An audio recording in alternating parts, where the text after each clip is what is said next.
There's a question that haunts you in the middle of the night, the question that wakes you up at 3 a.m. in cold sweat. It's not about money or success or relationships. It's far more terrifying than any of those things. The question is this: am I wasting my life?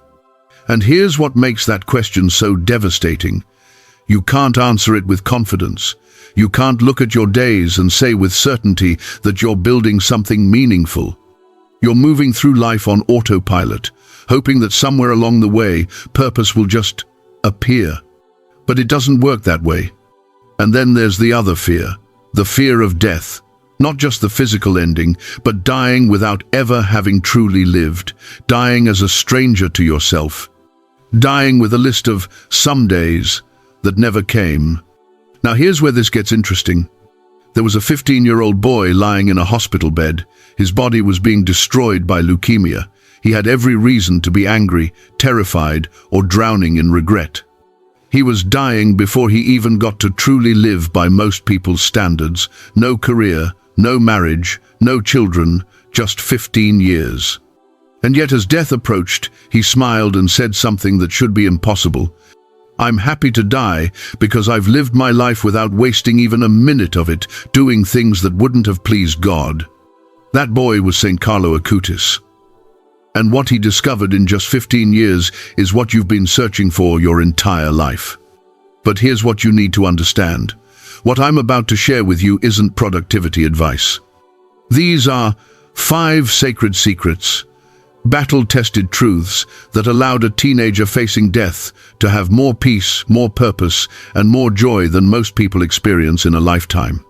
And by the time you reach the end of this video, you're going to know exactly how to live so fully, so intentionally, so meaningfully, that when your final moment comes, whether that's tomorrow or 50 years from now, you'll be able to say with absolute confidence, "I lived without wasting a single moment."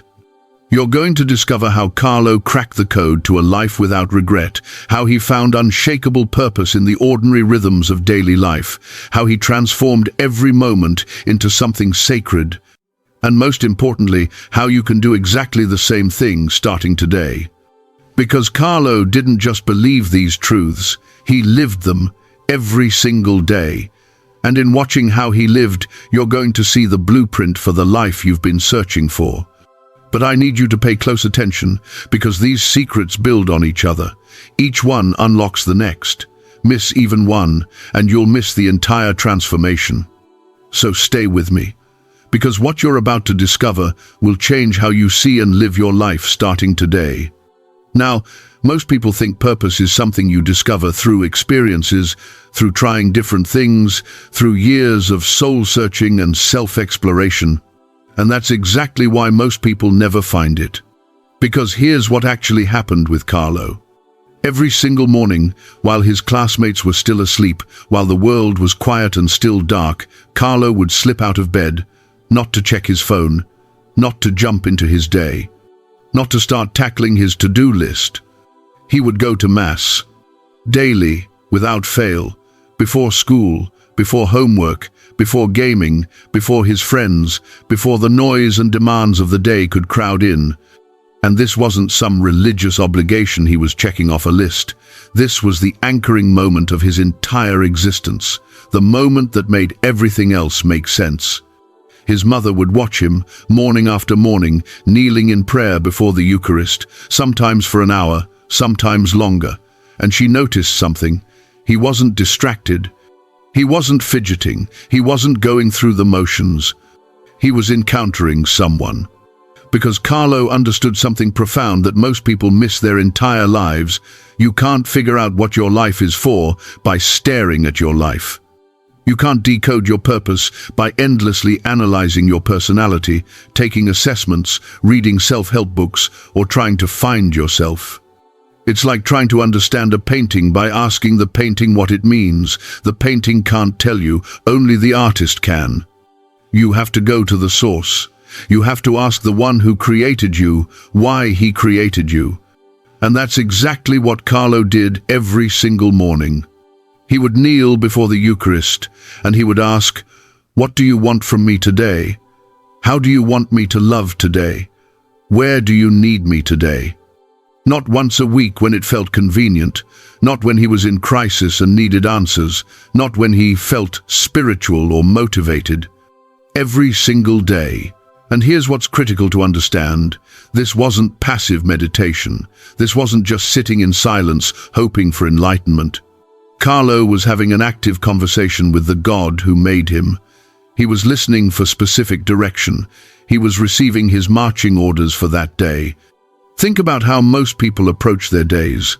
They wake up and immediately start reacting to notifications, to emails, to other people's agendas, to whatever fire needs putting out.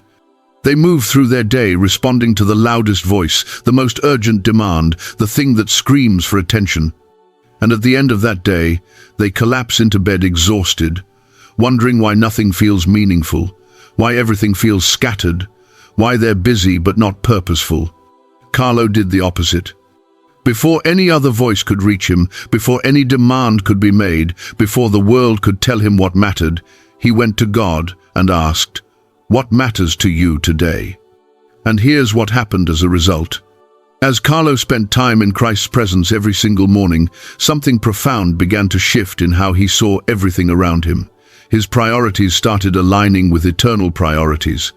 What Jesus valued, Carlo began to value. The noise that distracts most people started fading into background static, while what truly mattered came into sharp focus. Because here's how transformation actually works. When you spend consistent time with someone you love deeply, you naturally begin to mirror their perspective. You absorb their values. You start seeing the world through their lens. Their heart becomes your heart. Carlo was spending time with Jesus every single day, face to face, heart to heart. So of course he started seeing his life through God's eyes. He started recognizing what echoes into eternity versus what evaporates like morning mist. And that recalibration changed everything. While other teenagers were waking up to that crushing weight of, what's the point of all this? Carlo woke up with crystal clear direction, with mission, with purpose that wasn't manufactured or forced, but received. His friends would say there was something different about him, a peace that made no sense for a teenager, a certainty about who he was and what he was doing that most adults never find. A joy that didn't depend on whether things were going well. And they were right, there was something profoundly different. But it wasn't because Carlo was born special. It wasn't because he had some mystical gift of spiritual insight that you don't have access to. It wasn't because God loved him more or spoke to him more clearly. It was because of this one practice, this one daily, non-negotiable decision to seek God's face before seeking anything else. When you start your day in the presence of God, something fundamental shifts. The noise that usually drowns out everything meaningful begins to quiet. The anxiety that usually drives all your decisions loosens its grip. The confusion about what actually matters starts to clear like fog burning off in sunlight. Because you're no longer trying to manufacture purpose out of thin air. You're no longer constructing meaning from your own limited perspective. You're no longer guessing at what your life should be about. You're receiving it from the one who gave you your life in the first place. This is the first secret Carlo lived. Meet with God first, before anything else crowds in, because you cannot know what your life is for until you ask the one who gave it to you. But here's the problem most people hit even when they start doing this. Even when you start meeting with God, even when you start receiving that clarity and direction and purpose, there's still this gap, this massive disconnect between the sacred moment of prayer and the messy reality of your actual life. Your actual gifts, your actual interests, the things you're naturally good at. And that's where most people get completely stuck. They create this artificial separation where their spiritual life is one thing and their real life, their talents, their career, their passions, is something else entirely. Carlo discovered something radically different, something that will completely transform how you see your own gifts. Carlo had this gift, this natural, undeniable talent that seemed on the surface to have absolutely nothing to do with God or faith or holiness or anything spiritual. He was brilliant with computers. While other kids his age were struggling to figure out basic technology, Carlo was teaching himself programming languages, building complex websites from scratch, creating sophisticated digital systems. He was a genuine tech prodigy in the early 2000s, back when most teenagers were just learning how to use email and MySpace. And here's where most people, maybe you, make the fatal mistake that kills their purpose. They assume that gifts like this, talents that seem secular or worldly, are separate from their spiritual life. That you have your prayer time, your church time, your God compartment, and then you have your real talents, your actual interests, your career, the things you're naturally good at and genuinely enjoy. Two separate tracks, never intersecting. So they either abandon their gifts, thinking they need to do something more spiritual to serve God, or they compartmentalize, keeping their faith in one box and their real life in another, never seeing how they could connect. But Carlo saw something entirely different, something that changes everything. He looked at his gift with technology, this passion that made him come alive, this talent that seemed to flow effortlessly, and he asked a question that most people never think to ask. God, how can I use this for you? Not, should I give this up to be holy? Not, is this a distraction from what really matters? Not, do I need to become a priest or missionary to serve you? But how can this specific gift you've given me serve your purposes in the world? And what happened next is extraordinary. Carlo started building something, a project that would consume his passion and energy, but not in an unhealthy way. In the way someone comes alive when they're doing exactly what they were created to do. He created a comprehensive website cataloging every documented Eucharistic miracle in the world, hundreds of them, from ancient times to modern day, documented with photos, historical records, scientific analysis, locations, dates. He would spend hours researching these miracles, coding the database structure, designing the interface, organizing the information, making it accessible and beautiful. His mother would find him at his computer late into the evening, completely absorbed in his work, not playing games, not watching videos, not mindlessly scrolling, building something that mattered, creating something that would serve others. And here's what you need to understand. This project required every ounce of his technical ability, the programming, the design, the database management, the user experience thinking. This wasn't some watered-down, spiritualized version of his gifts. This was his gifts operating at their highest level, because Carlo had discovered a secret that most people spend their entire lives missing. Your gifts aren't obstacles to your purpose. They're not distractions from what God wants. They're not these random talents you just happen to have that exist separate from your calling. They're the very tools God gave you specifically to fulfill your unique purpose. Think about the logic of this. Would God give you gifts and then ask you to ignore them? Would He wire you with certain abilities and passions and then tell you to do something completely different? Would He make you naturally talented at something and then say, but that doesn't matter for what I'm calling you to do? That makes no sense. It's a waste. And God doesn't waste anything. Carlo understood this intuitively. He could have abandoned his love for technology, thinking it was too worldly or not spiritual enough. He could have forced himself into some form of ministry that felt more traditionally religious, but didn't actually align with how God made to him. Instead, he took the very thing he loved, the very thing he was naturally gifted at, the very thing that made him come alive, and he weaponized it for the kingdom. He sanctified it. He offered it back to God and said, use this however you want. And the result? That website he built as a 15-year-old boy has now been viewed by millions of people around the world. It's been translated into multiple languages. It's been turned into a traveling exhibition that's gone to 5 continents. It's sparked conversions, deepened faith, brought people back to the church, strengthened belief in the real presence. All because a teenage boy refused to separate his gifts from his calling. His mother captured it perfectly when she said, Carlo showed us that you don't have to do extraordinary things to be a saint. You have to do ordinary things with extraordinary love. But here's the key that most people miss. He used his ordinary gifts, his actual, specific talents, the things that made him uniquely Carlo. He didn't try to be someone else. He didn't try to copy someone else's calling. He didn't think he had to fit some predetermined mold of what serving God looks like. He offered what he had, and God took it and multiplied it beyond anything Carlo could have imagined. This is the second secret Carlo lived. Use what you already love to serve what matters most. Your purpose isn't separate from your gifts, it's hidden within them. And when you truly understand this, everything shifts. You stop waiting for some mystical calling to fall from the sky. You stop thinking your real talents are somehow inferior to spiritual gifts. You stop living in that exhausting split between your faith and your actual life. Because here's what you need to grasp. Your calling isn't hiding in some spiritual activity that feels completely foreign to who you are. It's woven into the things you're naturally drawn to. Those skills you've developed, those interests that genuinely fascinate you, those activities that make you lose track of time, these aren't random accidents. They're divine signposts pointing you toward your purpose. God wired those interests into your DNA for a reason.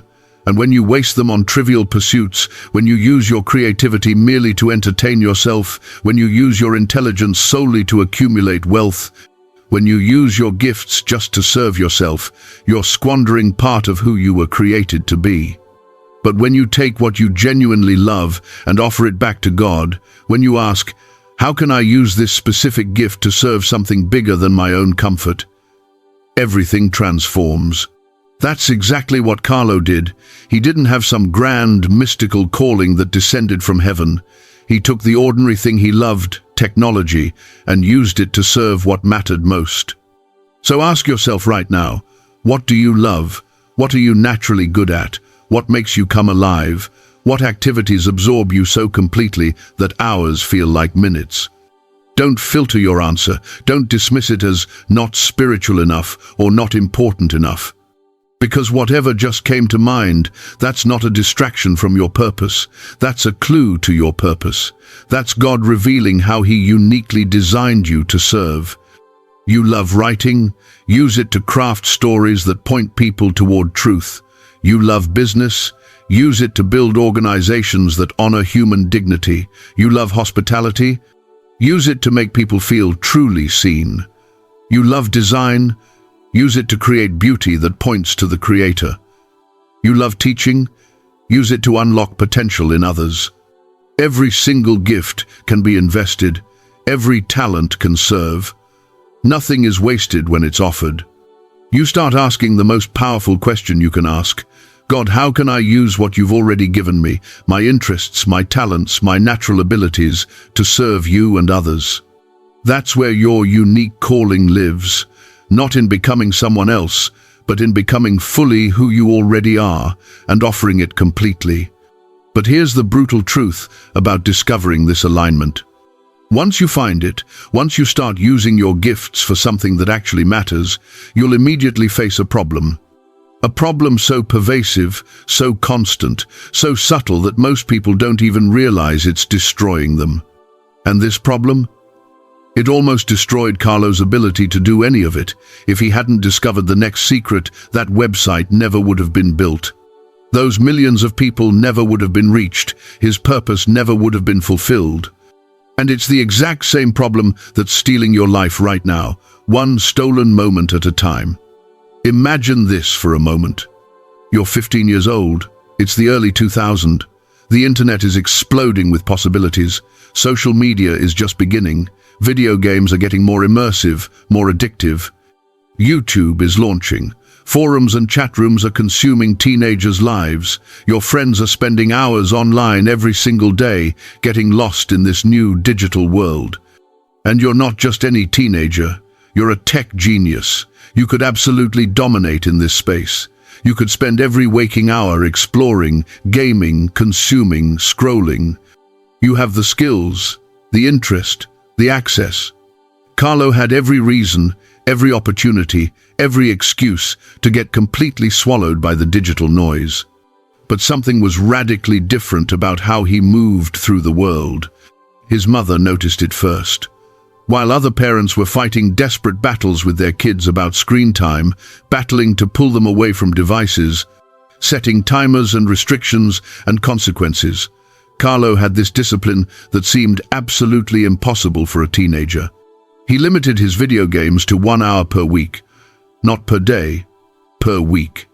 He used the internet, yes, but with surgical precision, for research, for his Eucharistic Miracles project, for learning programming, for studying the faith, never aimlessly, never endlessly scrolling, never letting it swallow his time and attention. And here's what's crucial to understand. This wasn't about Carlo being anti-technology. That would be like saying a master chef is anti-food because they're disciplined about what they eat. Remember, he was building websites, creating digital projects, using technology at the highest level. He loved technology. But he understood something that most people in our world have completely forgotten. Something that's costing you more than you can possibly imagine. He understood that attention is sacred. Let me explain what I mean by that. Think about it like this. You have exactly 24 hours in a day. That's it. That's all you get. No amount of productivity, hacking, or optimization can give you more. And every single moment of those 24 hours, something or someone is fighting for your attention. Social media algorithms designed by some of the smartest engineers in the world, specifically engineered with billions of dollars of research to keep you scrolling just 1 more minute. News cycles designed to trigger your anxiety and outrage. Entertainment designed to be just engaging enough to keep you watching 1 more episode. Notifications calibrated to create just enough FOMO to make you check constantly. This isn't an accident. This isn't a side effect. This is intentional design. Your attention is the most valuable commodity in the modern economy, and there's an entire infrastructure built to extract it from you. And here's what's actually happening when you give it away. Your attention is being stolen, not borrowed, not temporarily used, stolen. Because when your attention goes somewhere, your life goes there. Where you focus is where you invest your time. Where you invest your time is what you build. What you build becomes your life. This is the equation. Attention times time equals life. So if your attention is being stolen by things that don't matter, your life is being stolen by things that don't matter. But there's something even deeper happening here, something most people never realize until it's too late. True clarity emerges from stillness, not stimulation. Direction comes from silence, not noise.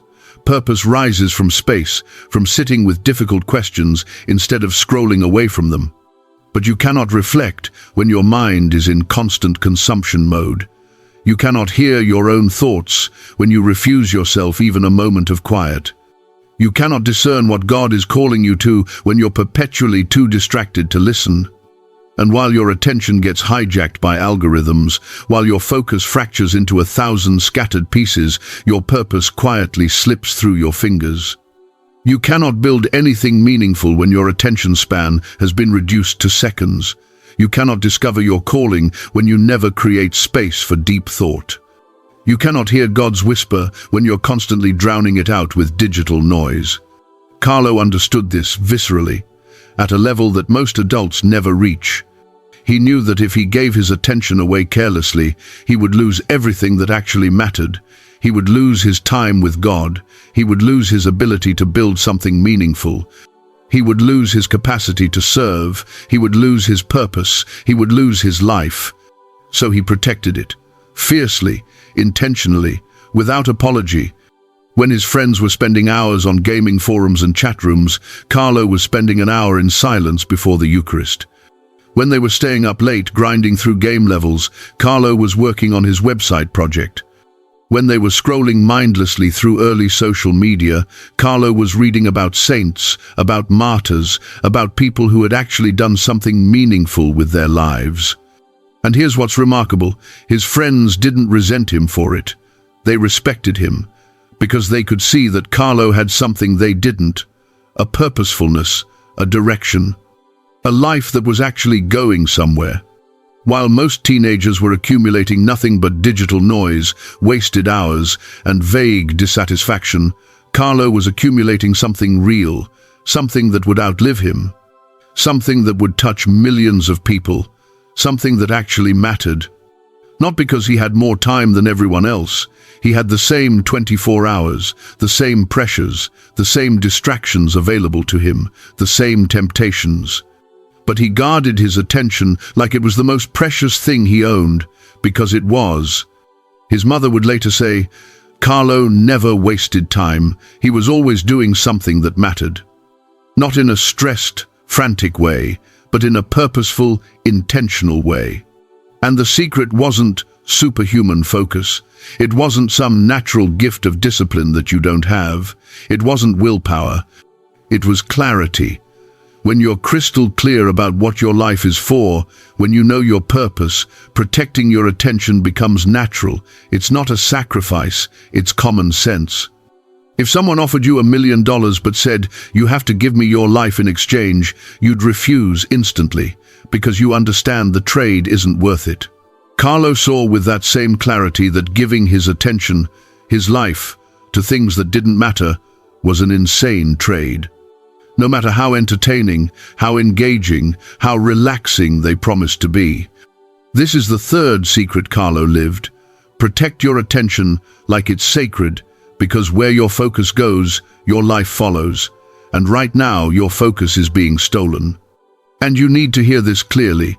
If Carlo, as a 15-year-old in the early days of the digital revolution, when everything was new and exciting, could guard his attention this carefully, you can too. You're not lacking some special gift he had, you're lacking the clarity he had about what actually matters. Once you have that clarity, protecting your attention stops feeling like deprivation and starts feeling like freedom. But here's the thing. Even if you meet with God daily, even if you use your gifts for His purposes, even if you protect your attention from distraction, there's still one fatal trap.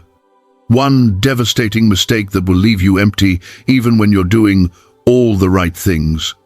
And this trap? It's the most insidious one of all, because it disguises itself as wisdom, as success, as smart planning, as taking care of yourself first.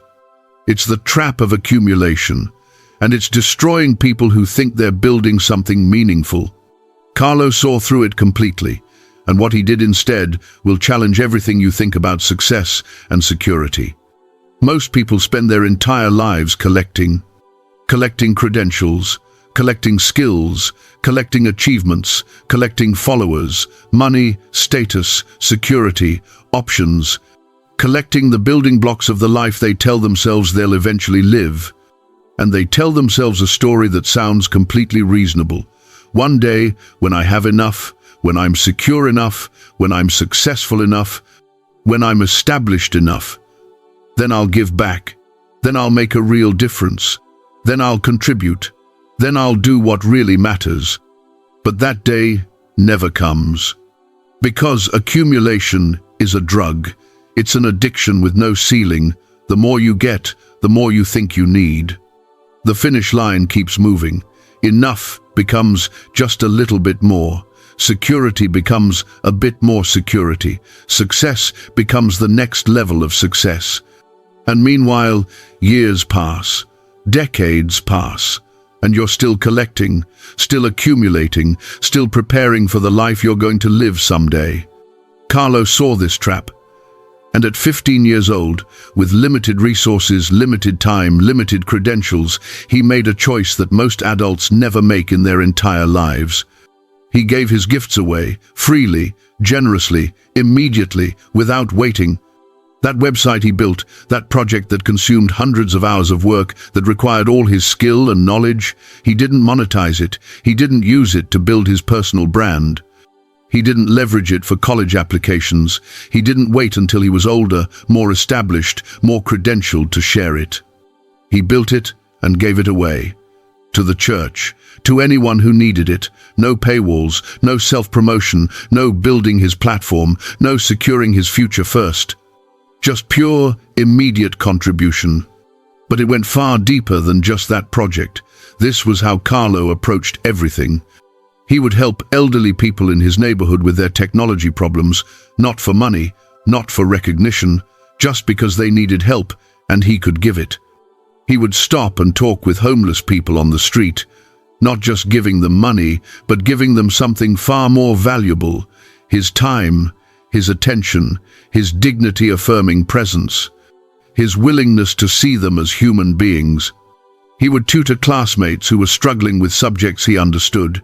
He would use his lunch money to buy meals for people who needed them more. He would give his possessions away to people who needed them. And here's what's crucial to understand: he didn't do this occasionally when he felt generous. He didn't do this when it was convenient or when he had extra. He didn't do this after he had taken care of his own needs first. He structured his entire life around contribution. He woke up every day asking not, "What can I get?" but "What can I give?" Not someday when he had more. Today, with what he had right now. Because Carlo understood something at 15 that most people spend 6 decades learning, if they ever learn it at all. He understood that meaning doesn't come from what you accumulate, it comes from what you contribute. You know this is true. Deep in your bones, you know it. Think about the moments in your life when you felt most alive, most purposeful, most like you were doing what you were made to do, most like your life actually mattered.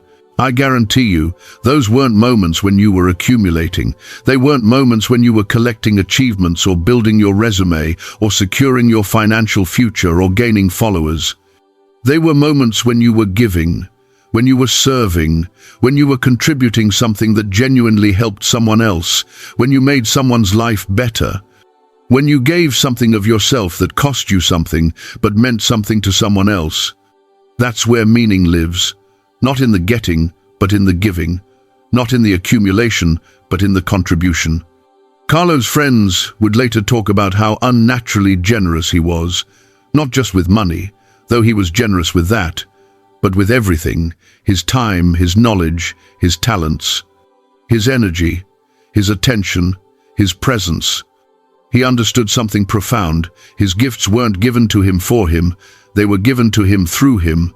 They were meant to flow like a river, not pool like a stagnant pond. They were meant to be shared, multiplied, given away in service to others. And here's the beautiful paradox that Carlo discovered. The more he gave, the more meaningful his life became.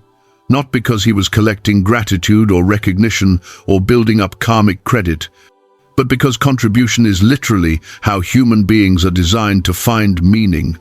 Think about the design. You're made in the image of God, and what is God's fundamental nature?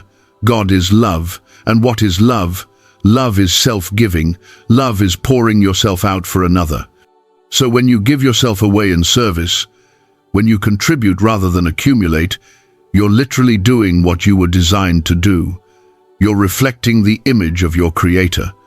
You're fulfilling the purpose written into your very nature. Carlo lived this truth every single day.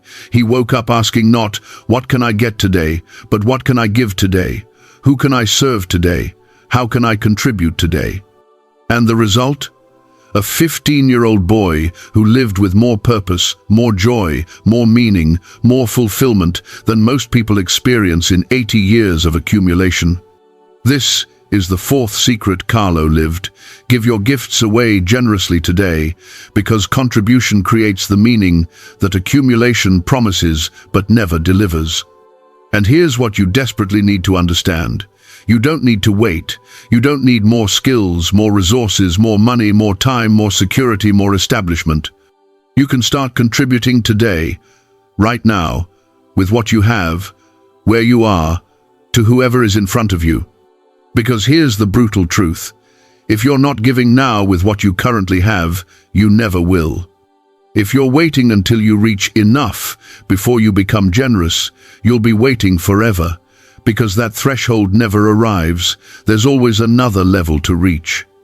Always one more milestone of security to achieve. Accumulation is a seductive trap. It promises fulfillment, but delivers only hunger for more. It promises meaning, but delivers only hollowness. It promises security, but delivers only the anxiety of protecting what you've amassed. Carlo grasped this at 15 with a depth that seems impossible for someone so young. He understood in his bones that significance doesn't come from building yourself up. Significance comes from giving yourself away. You don't become meaningful by accumulating more. You become meaningful by contributing what you have. That's where your life begins to matter. Not someday when you've accumulated enough. Today when you give what you have. But there's one final secret. The secret that ties everything together. The secret that makes all of this sustainable instead of just another burden. The secret that allowed Carlo to face death with genuine peace and even joy. Because without this final truth, everything we've talked about becomes just another productivity system. Another way to optimize your life. Another exhausting list of things you should be doing. But with this secret, everything transforms into something sacred, something sustainable, something that brings life instead of draining it. Let me ask you something brutally honest. How many days have you wasted waiting for the real life to start? Waiting until you graduate, waiting until you get the job, waiting until you get promoted, waiting until you meet the right person, waiting until you get married, waiting until you have kids, waiting until the kids are older, waiting until the kids leave, waiting until you retire, waiting until some future moment when you'll finally have the time, the resources, the freedom, the energy to live the life you actually want to live, to do the things that actually matter, to become who you're supposed to be. Carlo never did that. And here's why. Because Carlo knew something most people discover far too late, if they ever discover it at all. He knew he was dying. Now, you might think, of course he knew. He had leukemia. He was in a hospital bed facing the end. But that's not what I mean. That's not the knowledge that changed everything. Carlo knew he was dying from the moment he was born. Just like you, just like me, just like every single person who has ever lived or will ever live. We're all terminal. Every single one of us. We just don't like to think about it. We push it away. We live like we have infinite time, like there's always tomorrow, always next year, always someday. But Carlo thought about it, not in a morbid, depressing way, not in a fearful, paralyzed way, in a way that made every single day sacred, in a way that gave him clarity most people never find. His mother remembers him saying something profound. People are born as originals and die as photocopies. Stop and think about that for a moment. People are born as originals and die as photocopies. We come into this world completely unique, unrepeatable, with a specific calling that only we can fulfill, with gifts that only we have, with a purpose that only we can live. And we leave it having conformed, having compromised, having copied everyone else's life instead of living our own, having played it safe, having waited for the right moment, having collected instead of contributed, having existed instead of lived. Carlo refused to do that. He refused to wait. He refused to copy. He refused to postpone his real life until some fictional future when conditions would be perfect. Because he understood something that changes everything. Every day is sacred. Every moment is sacred. Not someday. Not when things settle down. Not after I accomplish this thing. Or when I have more time. Today, right now, this moment, he would offer his day to God every single morning, not as an empty ritual, not as a religious formality, but as a genuine, total offering. God, this is the only day I'm guaranteed. I'm not collecting days to use later. I'm spending the only day I have right now. So I offer it to you completely. Use it however you want. Make it count for eternity. And then he would live that day like it was his last. Not recklessly, not frantically trying to cram everything in, but fully, intentionally, completely present to every moment. When he was with his friends, he was fully with his friends, not half present, checking his phone, thinking about what's next, fully there. When he was working on his website, he was fully working on his website, not distracted, not half-hearted, not just going through the motions. When he was praying, he was fully praying. When he was helping someone, he was fully helping them. When he was studying, he was fully studying. No half-hearted living, no going through the motions, no treating today as a throwaway day you have to get through to reach some better tomorrow. Because Carlo understood what most people never figure out. You're not collecting time to use later. You're spending the only time you'll ever have. Your life isn't what you're planning to do someday. Your life is what you're doing today, right now, in this moment. If you waste today waiting for tomorrow, you'll eventually wake up and discover you wasted your entire existence waiting for a moment that never arrived. Right now, as you watch this video, you're spending irreplaceable moments of your life, minutes you will never get back, time that is gone forever once this moment passes. The question is, what are you spending them on? What are you building with them? Are you treating them as sacred, or are you wasting them waiting for someday? Carlo spent his on what mattered, every single day. No wasted days, no throwaway moments, no, I'll start really living when. And when leukemia came, when his body started failing, when death approached his hospital bed, he wasn't scrambling to make up for lost time. He wasn't filled with regret about all the things he never did, all the times he played it safe, all the years he wasted waiting for the right moment that never came, all the dreams he postponed, all the days he threw away. He smiled, and he said with complete, genuine peace, "I'm happy to die because I've lived my life without wasting even a minute of it." 15 years. That's all he got. 15 years on this earth. And he lived more fully, more purposefully, more meaningfully, with more impact than most people who get 80 years. How? Because of this final secret. Because he understood that every day is sacred, that today is the only day you're guaranteed, that you're not collecting time, you're spending it. This is the fifth secret Carlo lived. Offer every day like it's sacred, because you're not collecting time to use later, you're spending the only time you'll ever have. And this is where everything comes together. This is where all 5 secrets form a complete picture. When you meet with God first, you receive direction for that day, not for someday, for today. When you use your gifts to serve what matters, you spend that day building something meaningful, not preparing to build someday, building now. When you protect your attention, you ensure that day is actually yours to invest, not stolen by distractions. Yours. When you contribute generously, you fill that day with the meaning you're desperately searching for, not someday when you have more, today with what you have. And when you offer that day as sacred, you transform it from time you're just trying to get through into time that actually counts for eternity. So let me bring this full circle. Remember that question from the beginning, the one that haunts you at 3 a.m.? Am I wasting my life? Carlo answered that question, not with words, but with how he lived, with how he died, with how he spent every single day he was given. And here's what you need to understand. Carlo wasn't special in the way you think. He didn't have advantages you don't have. He didn't have more time. He actually had less. What he had was clarity. Clarity about what actually matters. Clarity about how to live without regret. And now you have that same clarity. You know the 5 secrets. Meet with God first. Use your gifts to serve what matters. Protect your attention. Give generously. Offer every day as sacred.